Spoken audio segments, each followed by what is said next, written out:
Sorry about that. There was a phone call that came in and I forgot the lipstick. So I shouldn't have clicked off. Here we are. Let's do some lipstick. It's going to be real quick, simple, easy. Okay. This is going to match our eyes. So, we're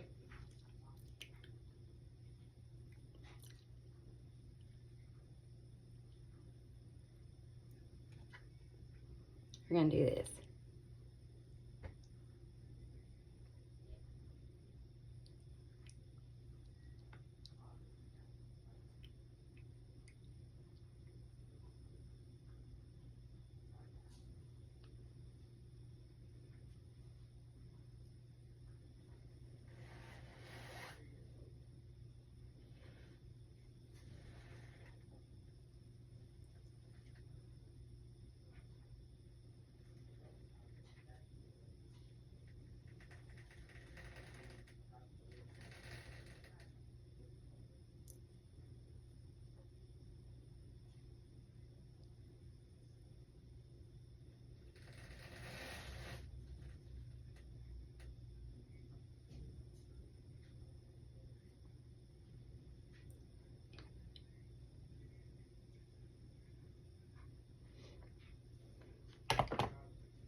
Howdy, howdy.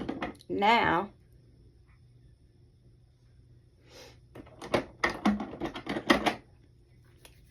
is the ultimate pink. Let's see.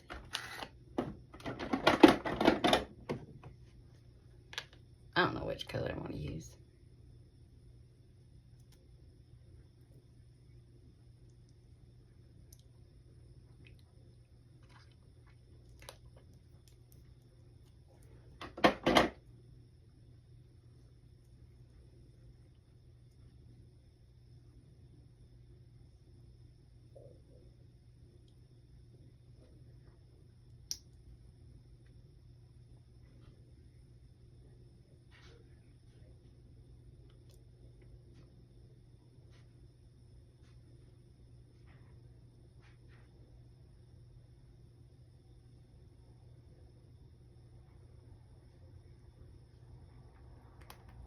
Okay, so there's that. And then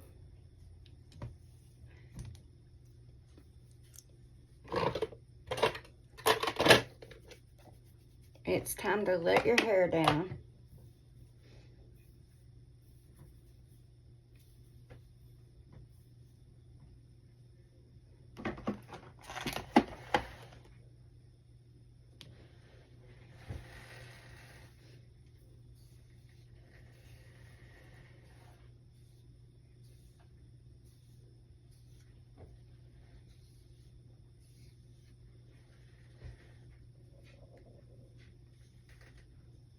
Get your hair a little fixed. I'm going to have to run the blow dryer on mine. Okay, now you're asking me, what are your plans for today? Well, let me see here. My plans are living life to the absolute fullest.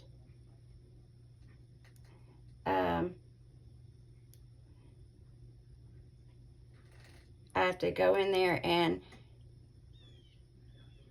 finish the lesson with the kids. And they're wanting to go on the riverbank. And we're definitely going on the riverbank, but we may do a video on just that.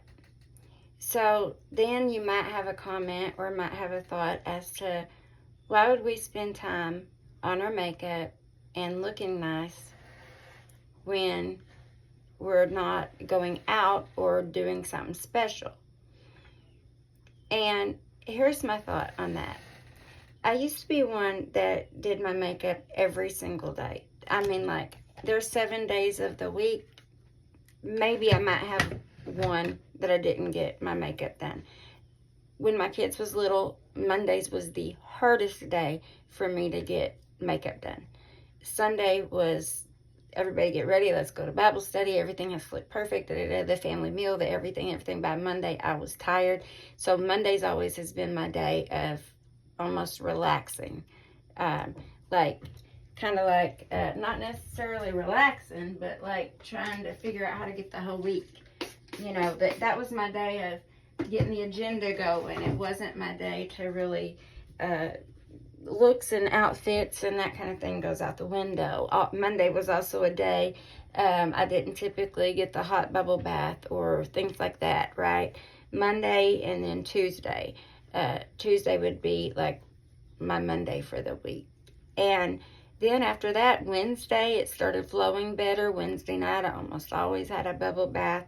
Thursday was a little bit more smoother. We were back on agenda and schedule. Friday usually went pretty well when the kids were little because, let's get our weekly testing done and see what we learned for the week and kind of touch base on what we're going to continue to learn next week and throughout the weekend.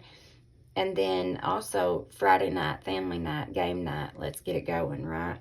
And so it was typically our funnest, most entertaining. And then Friday night when, the kids went to bed, of course we'd play and games with the kids and if TV was involved or what have you. And then we would, then it was our time. And we typically had like a date or that kind of thing, a movie between us. And we need to get back to things like that. It's been a long time. And so, life happens, situations happen. They can take us away from our goals and they can take us away from our dreams and almost crush them and put us in a situation of literally starting over from scratch. And when you've started over from scratch so many times, you're just to the point of like, is it worth starting over again? Am I going to make it this time? Is the business going to collapse this time? Am I going to have another health crisis? What's going to happen? So here's my line of thoughts and here's where I'm at for my life. I have goals and I have potential, okay? Art therapy, physical therapy, self-care therapy, that kind of thing. I'm going to run this business. This business didn't go completely in the ground. It didn't go bankrupt. It felt like it did.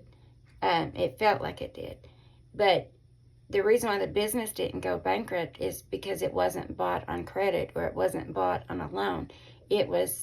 I made payments to myself and I made payments to the business as though it was a loan. I literally had a checkbook that it was a roster and I used it like this is business expense out of my personal money, out of this much money a month. This is what I spend on bills, car payment, house payment, whatever, and here's what I've got left. And so I would put that into the business. If I had a client that week that needed argan oil, well, that's what I was going to have to use that week to make money, and that argan oil would be used elsewhere, right? If I had a client that week that wanted her whiskers waxed off of her face, I had to make sure I had that kind of thing there, which I almost always did. Now I don't have the wax, things like that.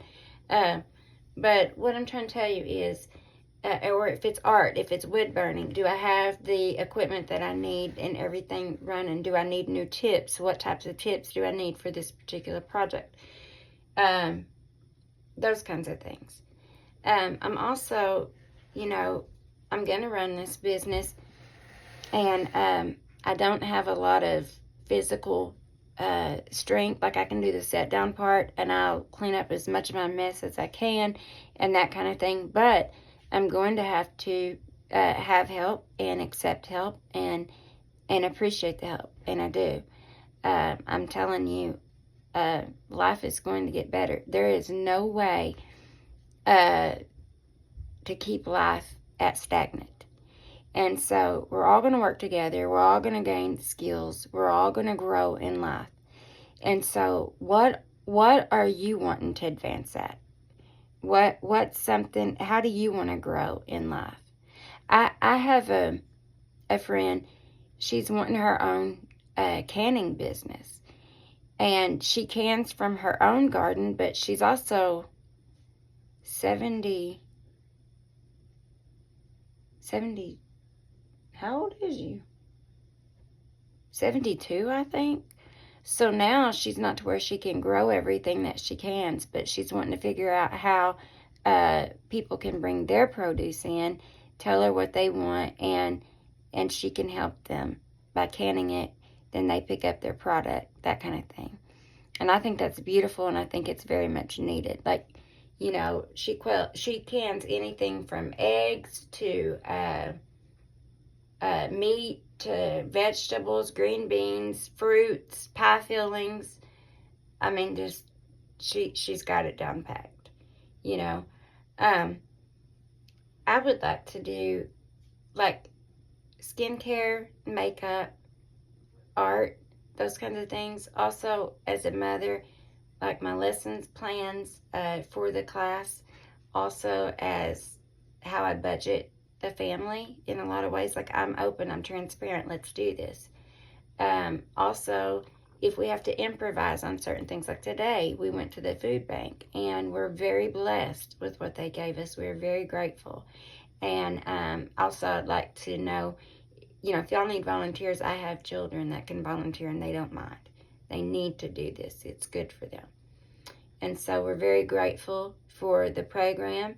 The town puts it on. Also, a couple of the churches are involved. And, you know, I'm not an apostate for that. I'm a citizen of this town. I was born and raised in the United States of America. And I welcome all of you. If you want to be here and you want to behave and live by the rules and the regulations and also have freedom and liberty, welcome. You know, now if you're a criminal and you want to act like a criminal and you want to take from the poor people here and then you're that's not good. That's different. That's not what I'm talking about. But most people are not evil like that, I hope. Okay? So when you volunteer and you help the town and you help the citizens and you help the people, that's a volunteer and a helping spirit that comes back. And that is greatly appreciated. It's admired, and it's something I respect. That's what I'm getting at, is not everybody is willing to respect you. It could be man or a woman, right? But when there are those that see you, they see your potential, they see you're trying, you're wanting to learn, you're wanting to grow and progress, you're not wanting to stay stuck, you just don't know how to get to the next level. There are people that respect your potential, they respect your business ideas, they respect your ambition in life, and they're willing to encourage you. You know, they're willing to encourage you and say, hey, keep going. You know, there are some people in town that, you know, when they were growing up, there might have been 12 of them as children, right? And they learned the example of hard work on the field and in the crops, and they knew what it was like to grow from the ground up, depend on God, the weather, the circumstances, everything in life, depend on the budget and work with it.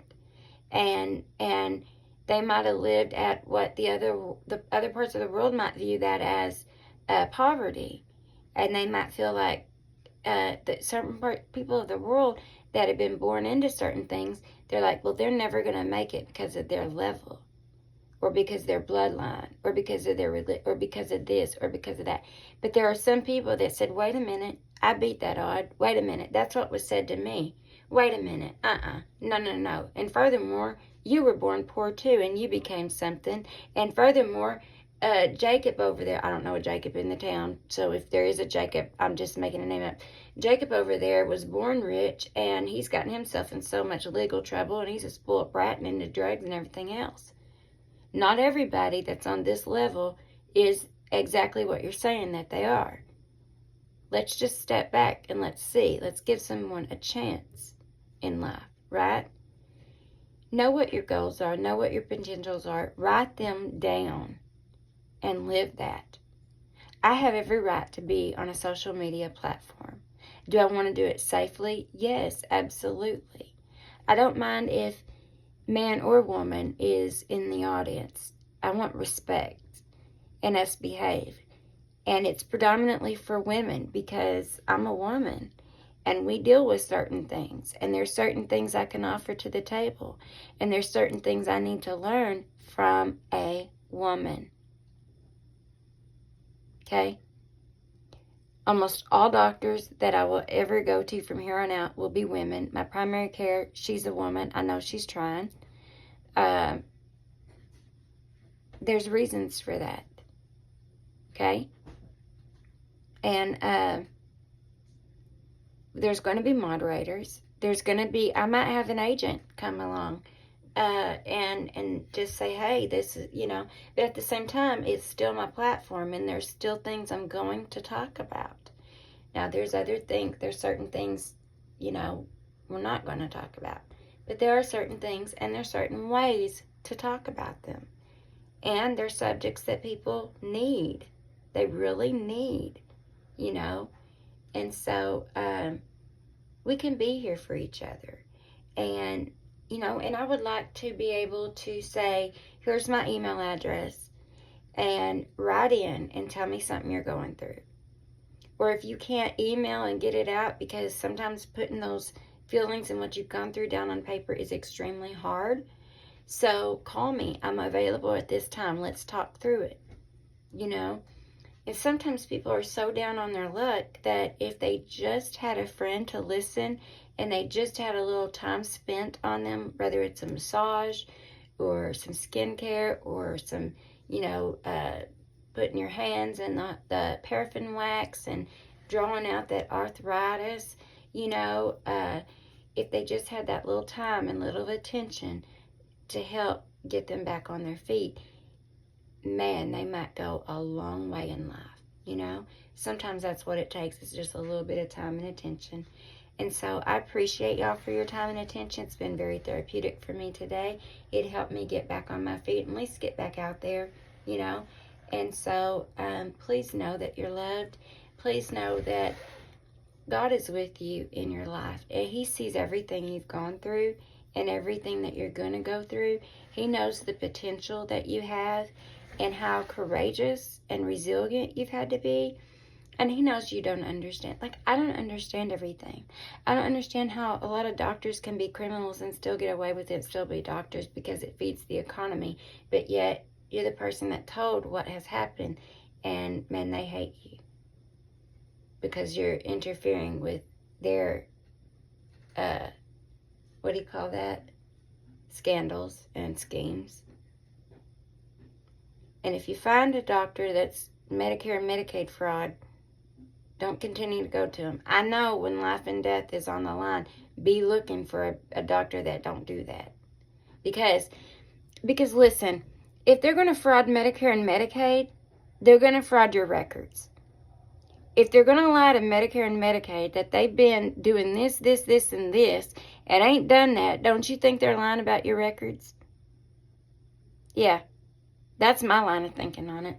Which, some doctors are really, really doing that, and they're blaming other doctors. And are those doctors really guilty? Or was it you that's really guilty? You see what I'm saying? You just have to know the whole story of where I'm coming from. That's all. But, and another thing, ladies, do not ever go to a doctor by yourself. Never. Especially if you're sick and you're dealing with a lot of pain. Because they're going to try to get you out of character. It's a business. They want that business running. Before they care about your health, they care about their pocketbook. That's just how it is.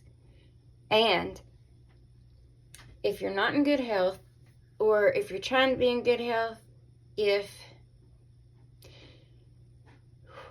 you have to have pain medications, they're going to hold that against you. I'm just going to tell you. And if something happens at a clinic, they're going to put their patients through, you know what. And if you're a female and you look a certain way, they're going to try to uphold their business.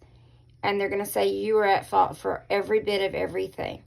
And they're going to say that, and even if that doctor has a record of doing nasty, ugly stuff and got his license back, then the state of Arkansas knows that they gave him his license back, and then they make videos of just go off yourself. Don't do that. Just don't go to the doctors by yourself. And furthermore, don't go to the doctors unless you have to. And I'm serious. And if you go to the doctor, find out what's going on with your blood work, that kind of thing, then research holistically, nutritionally, how can we try to fix this within our system, our body, within this system, before we have to go to the healthcare system. Because let me tell you, it's a system upon a system upon a system upon a system, and doctors are not fluent in everything. You have part of it's not their fault, but to me, a primary care should have overall knowledge of the whole body, right? Not that they can take care of 100% everything, but have overall knowledge, right? Like, know where your heart is, your stomach, your liver, all of it. Know what their client has dealt with. Try to rule certain things out, that kind of thing. But the corporation has made it to where this doctor's only a specialty of this. Maybe it's the kidneys. This doctor is only a specialty of the heart. This doctor is only a specialty of the brain. When we need, this one's only a specialty of vascular. We need it all combined and work together, right? And that's what we need as patients. And it is very difficult to find that. And when you stand up for yourself, they're going to start saying, you're a complicated person. You're difficult to work with. Is it me that's complicated, or is it my health system? Is it my care? Is it my body? Is it the fact that this is out of my control too? I'm trying to get nutrition in. I'm trying to get more hydration. I'm trying to exercise when I'm not literally, like, emotionally, mentally, physically, and spiritually fried, but doctors can mess up on you, and it's just, oops, oh well, next, mess up on that person, oops, oh well, next, mess up on, oops, oh well. And then you wonder why these are still doctors, because I'm like, no, if you've almost killed 2 or 3 patients, then you're going to get a lot. No, they get away with it because they have money, they have lots of lawyers, and they know how to play the system. So if multiple patients start speaking out against a doctor, well, they're just going to go file bankruptcy. Then they're going to use different last names. They're going to leave that state, go to a different state. Then patients are starting to complain. Now he's going to file bankruptcy in that state, go on to another state. And now complaints are starting to roll out in that state. They know how to play the system. We're the patients and we don't. And they know that, so they got that over our head. Then they try to use it against us. They're going to call us,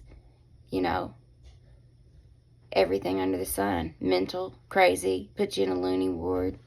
Yeah. They'll even do like an MK Ultra on you. They'll even, they're so big and powerful, they'll set up schemes even in your town. And they play with your head. Like what's happened to me, I almost want to break down crying right now. I know my mind has been played with, and it's been deliberate. And I've tried to speak out about it, and instead they're just trying to say I'm crazy and I'm mental. But really, this took place. So I live in a town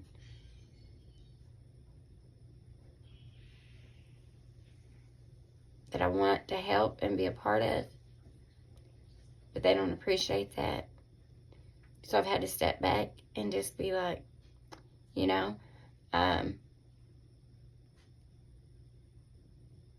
anyways, it's going to be okay, and we're going to get on with our life. We just got to figure out how, and just hold your head up and give it all to God. And it's okay to cry, and it's okay to feel hurt. I'd rather you feel hurt than hold it all in, and then you don't want bitter and you don't want angry to where you can't deal with it, but then there's a lot of hurt too. And don't take your life. Go put some makeup on. I don't know what else to tell you. Bye. I love you.